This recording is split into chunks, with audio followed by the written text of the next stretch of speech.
Tu veux que je te montre comment j'arrache les arbres malades? Regarde. Tu vois? Ça, c'est les traces d'une voiture. Ben en fait, un matin, eh bien, tout simplement, à 6 h du mat, pour aller chercher ma femme, qui est finie, j'ai glissé. J'ai foutu une roue là, en fait. Et j'ai fait la connerie de freiner. Ce qui fait que j'ai atterri dans l'arbre.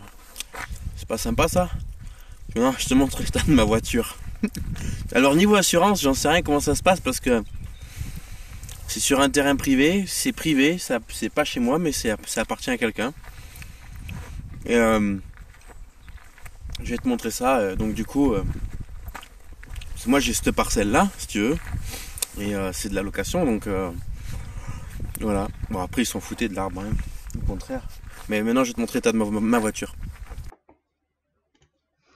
Alors là, tu vas voir mon véhicule, ben voilà, je te présente les dégâts. Donc tu vois, ça a vraiment tapé fort quand même, mine de rien. Ça paraît pas, mais c'est assez violent, en sachant que j'ai bousillé une rotule de direction et j'ai tordu mon triangle. Donc quand tu vois, là voilà, tu vois, l'intérieur aussi s'est plié. Donc il va falloir que je trouve une donneuse d'organes pour réparer ma voiture. Sinon, elle partira à la casse automatiquement, étant donné que voilà.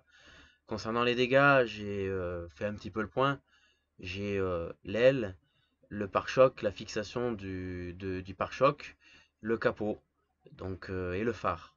Alors ça commence à faire beaucoup pour une voiture qui coûte pas grand-chose. Donc je vais envisager d'aller chercher un nouveau véhicule de la même couleur avec un moteur cassé ou quelque chose comme ça, quoi. Tu vois, un truc qui me permettra de restaurer ma voiture pour pas cher. Voilà. La stabilisateur. On ressent même pas les bosses du camion. Ah ouais? Ah ouais, c'est ouf. C'est incroyable.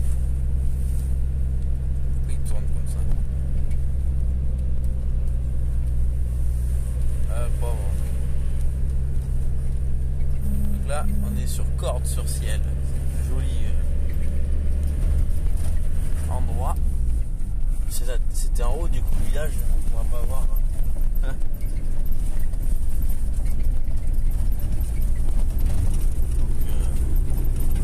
Donc, dépanneuse. Récupérer la voiture.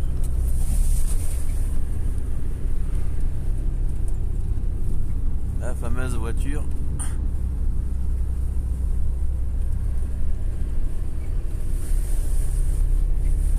Putain, c'est impressionnant quand même. Hein. Ça fonctionne vraiment du tonnerre. Hein.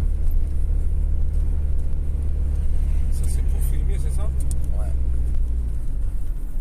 Ah ouais, c'est incroyable. En fait, c'est... Putain. Et même les bosses et tout, hein, il garde l'image droite. Ah ouais, C'est un truc de dingue. Bon les amis, alors je vous explique un petit truc vite fait. Vu que je vais faire plus de vidéos, donc là vous allez voir par exemple un exemple.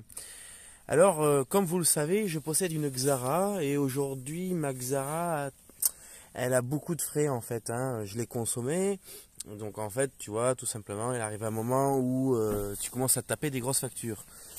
Bon moi pour le moment elle m'a rien coûté du tout cette voiture là, c'est celle-ci, hein, c'est cette voiture là. Donc c'est la fameuse Xara que j'ai achetée il y a 1 an et demi et j'ai fait à peu près 40 000 km à peu près. Donc bon, alors pourquoi ce type de véhicule? Parce qu'il coûte rien en fait. Hein. Cette voiture là, je l'ai achetée 400-500 euros, elle m'est revenue avec 200 euros de frais. Voilà, une voiture pour contrôle technique carte grise, environ 1000 euros. Et 1000 euros, 40 000 km par an. Mais bon là, elle va très bien, mais j'ai abusé. Il m'est arrivé des petits soucis. J'ai tapé un petit arbre, bon bref, j'ai pété un triangle, enfin voilà. Donc cette voiture là, je vais la réparer bien sûr, mais voilà. Du coup, pour la réparer, je me suis dit, tadam, alors attends, avec le stabilisateur, voilà. Je me suis dit tout simplement, je vais acheter une autre voiture de la même couleur, etc., et récupérer les pièces. Alors, il faut savoir que cette voiture là, elle ne marche pas. Je l'ai achetée pour pièces. Mais niveau carte grise, elle est en règle, donc du coup, si j'arrive à la réparer, je pourrais la passer au contrôle technique et faire ma carte grise. Mais à la base, j'ai acheté ce véhicule pour pièces. Donc déjà, elle a le capot qui est nickel, parce que moi j'ai cassé mon capot.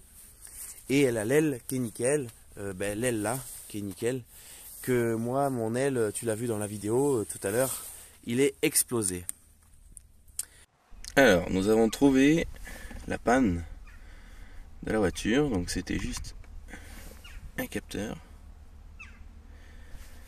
Là, je fais la valise pour effacer tous les défauts.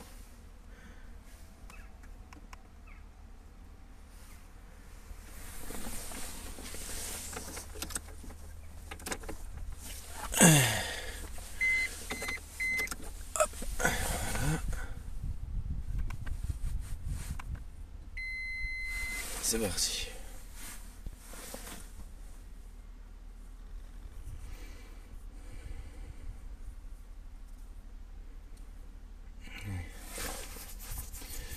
Donc on va faire ça.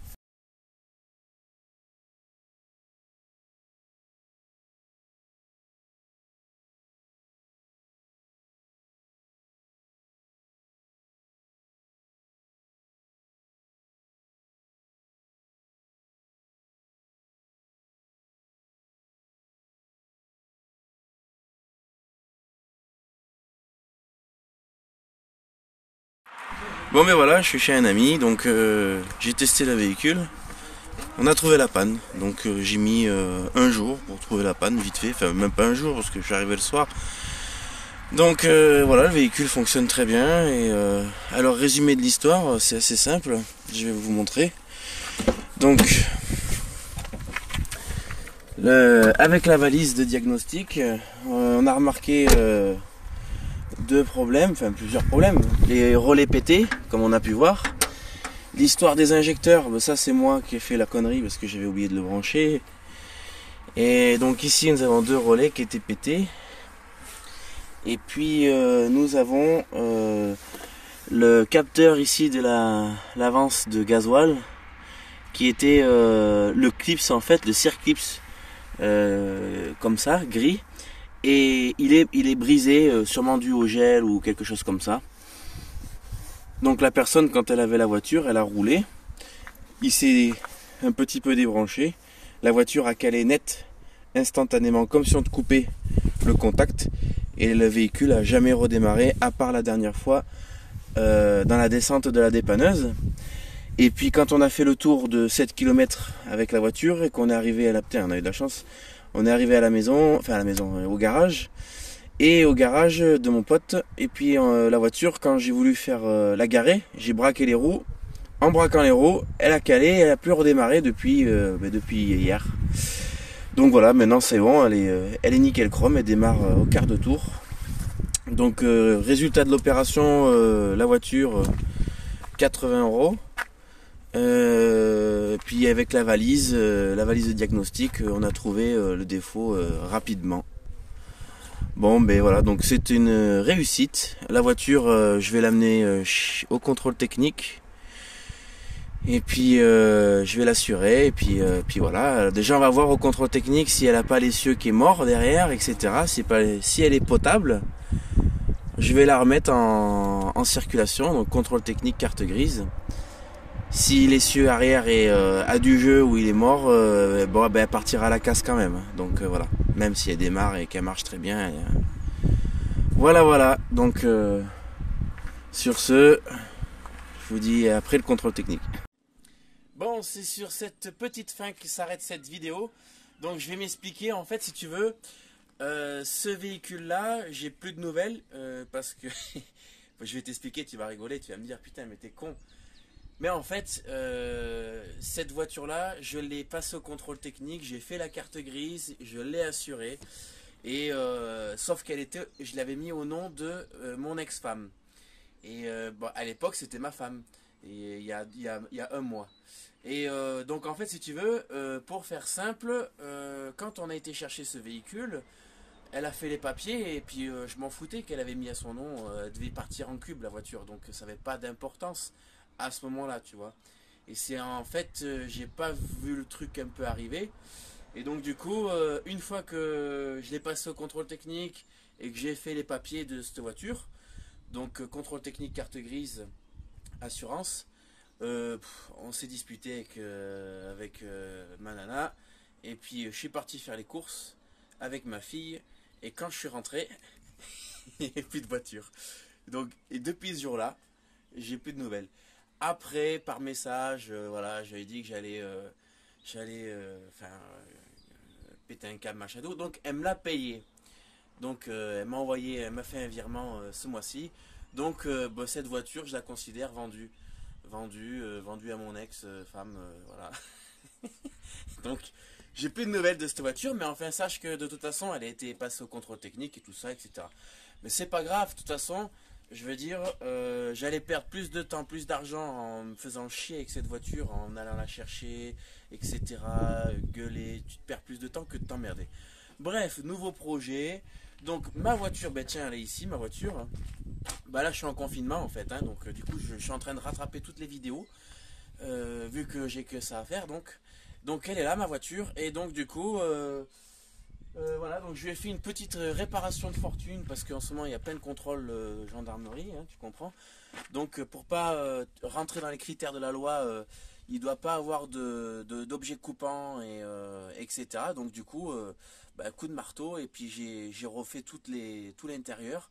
Donc le phare tient correctement, le pare-choc tient correctement et puis c'est pas trop mal comme ça. Tiens, je vais te montrer un truc que j'ai fait aussi, j'ai poliché mes phares. Ouais, ça marche du tonnerre avec des pomponnettes là. Donc là, tu vois, je les ai polichés. Ils étaient tout jaunes et je les ai polichés. Et ça rend vraiment surpris. Et figure-toi que j'ai même fait, je me suis un peu débile, mais j'ai même fait le panneau solaire. Attends, je vais te montrer. Je sais pas si tu vas voir, mais regarde la différence. Oh, je sais pas si on voit, mais avec le téléphone on verra pas. Mais enfin, je l'ai poliché, ce panneau solaire. Et je sais pas si vraiment vous allez voir, mais à vue d'œil on dirait qu'il est tout neuf. Donc j'ai volontairement pas fait celui-là, parce que j'attends qu'il fasse plus chaud pour voir s'il y a une différence, s'il y a une différence ben, entre poliché et normal. Et ils sont sales, hein. Entre poliché et normal. Savoir. On verra ça. Je vous ferai une vidéo sur ça. Cette vidéo est à présent terminée. Merci de l'avoir regardé jusqu'au bout. Toi qui es fidèle jusqu'au bout. Bon, ben voilà, moi je suis en quarantaine, donc bon, je vais te dire juste 2-3 mots. J'espère que tu as la santé surtout. Surtout ça, c'est ce qui prime parce qu'actuellement c'est très compliqué pour des gens qui vivent en appart, qui vivent en camping-car, en maison, peu importe. Bon, moi c'est vraiment particulier mon mode de vie. Il faut savoir qu'il y a 2 ans j'ai tout plaqué. Et donc du coup voilà, bon après c'est pas non plus tout beau tout rose, hein, mais je trouve que je suis pas malheureux, vraiment, vraiment, et je me trouve vraiment heureux. Voilà, sur ce, ciao tout le monde, à la prochaine.